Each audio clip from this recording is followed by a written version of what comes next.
Gods and goddesses in training, future ascended masters, welcome back to the channel. It is Uncle Makara, all relations. And if you're new to the channel, we're all about spiritual mastery and fusing mysticism with high performance. So we call it peak performance shamanism, okay? Make sure you hit that like and subscribe button. Let's begin. Tickle the algorithm for me. These are the signs and symptoms of a Kundalini awakening. Now, of course, I'm speaking from my own personal experience. I'm currently in India, Kolkata right now, speaking to you.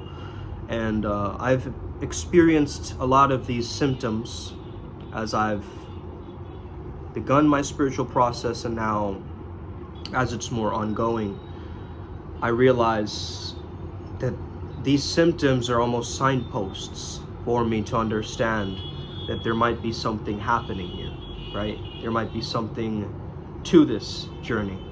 You know, I've always called this journey the upward spiral, gang, because it's a continuous process of ascension and growth. Every single day is a mission. Every single day there is something new for me to learn and unfold. And I love sharing this wisdom with you guys. You guys are the real ascended masters who are learning from this tech, because it's not coming from somewhere very tangible. It's coming from the ethereal realms, and explaining this kind of stuff is different for everybody, okay? Because we perceive things differently. How I close my eyes and perceive a certain entity, you might see that being as completely different or separate or completely altered through your own pair of eyes. The one thing that I've noticed is these body spasms, okay? These energetic body spasms, these little jerks and jolts in the body, kind of like electricity would be a good way to describe it. Of course, there's the feeling of the coiling of the serpent going up the spine. I mean, this is a very common symptom. But also, I find myself doing spontaneous, like, movements or kriya. You know, throughout the day I do this, and it's especially helpful if you're growing older to do this, right? Because you need to take care of your mind, body, and spirit. You have to treat it as something very precious to you. You have something that I want. You have something that I can't have. You have something that money can't buy. You've got that inner peace. Hell, you know who you are. You know what you want. I don't have that, and I want it. Okay, don't squander it away on meaningless stuff. Find meaning in the meaninglessness. Find love when you feel unlovable. This is just a Primal Sutra philosophy, I guess you could say. So doing different mudras or just different asanas with my body, or kriyas, like different types of breath work, I start to notice this shift in the change of the energy. This energy is Shakti, and it's usually a spinal sensation. It's almost a top-down flow. You can understand it going from the top of your head all the way down to the base of your spine. Okay, the tailbone area where the root chakra originates. So some people might see colors, other people's auras, flashes of light, different archetypal symbols, right, through real waking life, but also through dreams. And if you are an adept at astral projection, you get these vivid, immersive journeys that you can walk through. Emotional experiences such as, you know, laughter or crying, or these huge bursts of emotion after coming into contact with the divine in some way. Okay, these Satori experiences, you could call them, are mini awakenings. So you might experience some of these mini awakenings, and that's a good sign that you're actually going towards a good place, because your body is cleansing through that release of the emotions, okay? Now you have more space to do what you need. This is the benefits of meditation.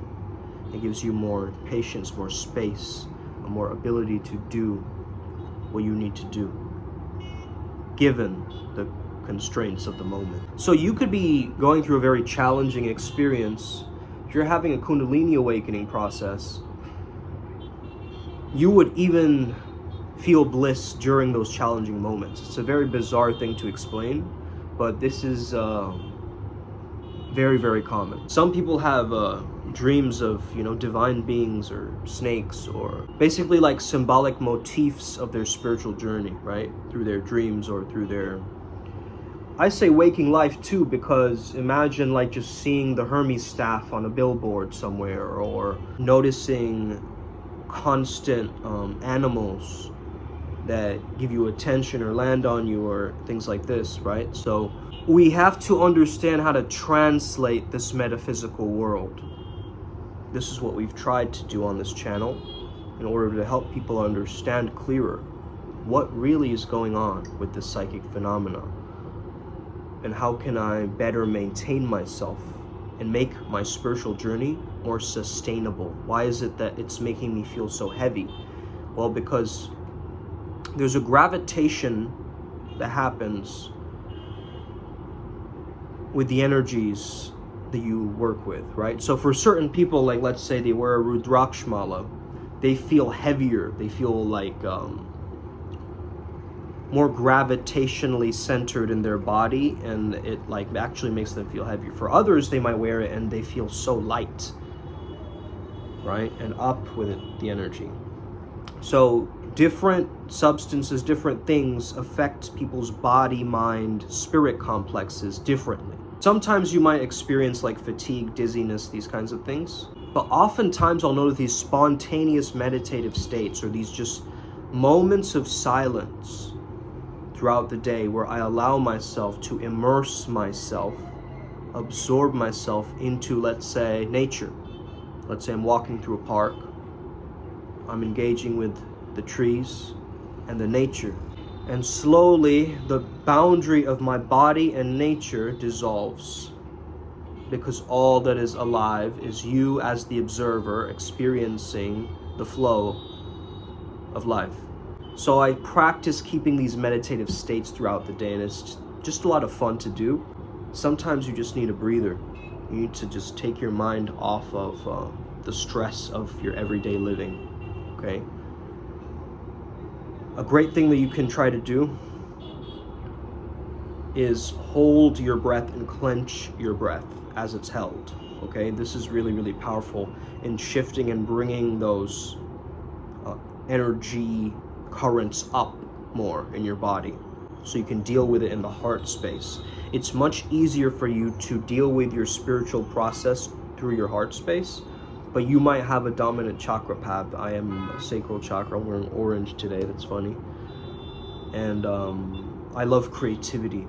That's for me, that's so crucial in my life, because I was born to create, just like the Creator created us to create, So I value creativity a lot. And so that's my path. You see, it's a path towards flow state, because creativity allows for more flow state to emerge.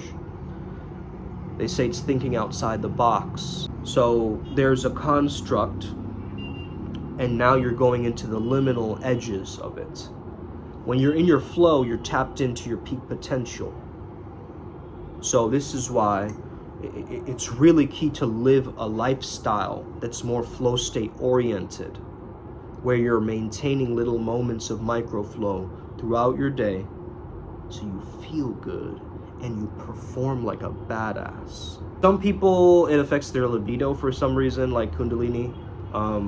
It either spikes it way down or it spikes it way up, okay? For me, it's the latter. However, I've also learned how to channel that energy into creativity, right? Another benefit of that. So no two journeys are the same, okay? Don't compare your Kundalini experience with anybody else's. That's not what I would advise. It's a completely personalized, subjective experience to everybody. And though there might be some overlaps in physical conditions or mental conditions, we gotta avoid attributing every bad symptom with Kundalini, and use our discernment on what it really means for us, okay? It might just be that Life is forcing us to face those things so we don't have to face them any longer, right?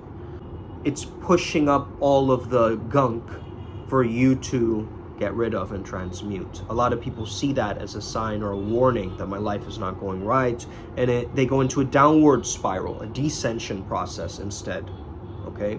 Now, this is a phase of where you have to learn how to interact with the dark night of the soul, the catabasis, the darkening, the blackening, right? In alchemy. It's the breaking yourself down, it's the dissolving of the ego, okay? So depression means that you are playing a character that you don't want to play in your life, and you cannot access your authentic self in that moment. You have a real version of you that wants to dance and sing and play.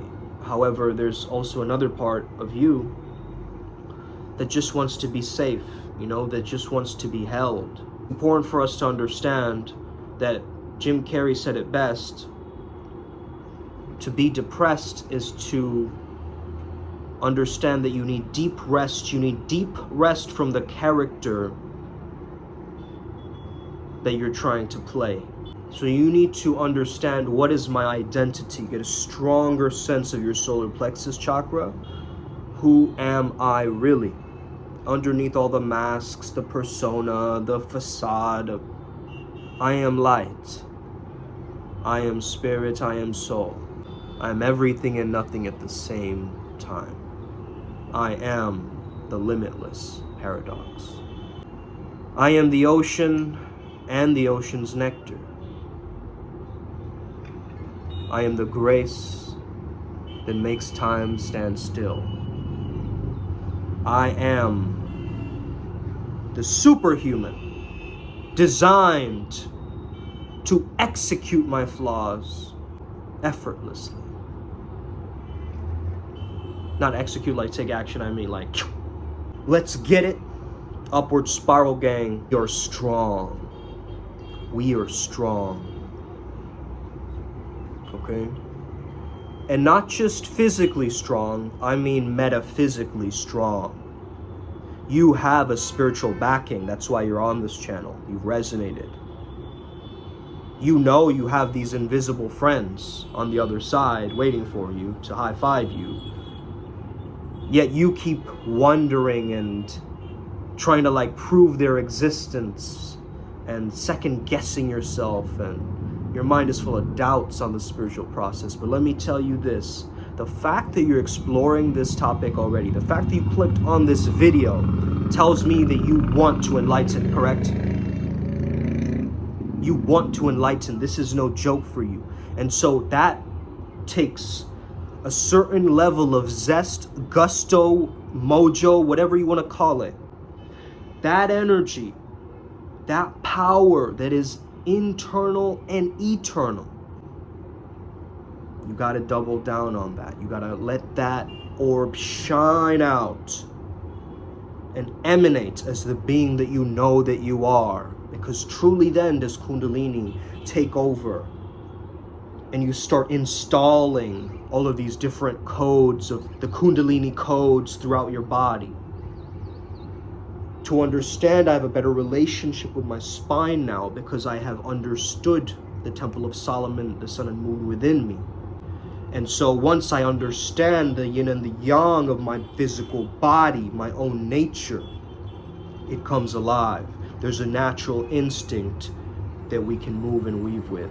Shout out Bruce Lee, shout out to all the greatest sages and masters all before me and many others. Much love, much wisdom. Wisdom over control. Let's get it. Upward spiral gang, may we never be the same again. Osa, let's get it. Let's win. We're already here. We're already at the finish line almost, guys. Nirvana is just around the corner. You can feel it, right?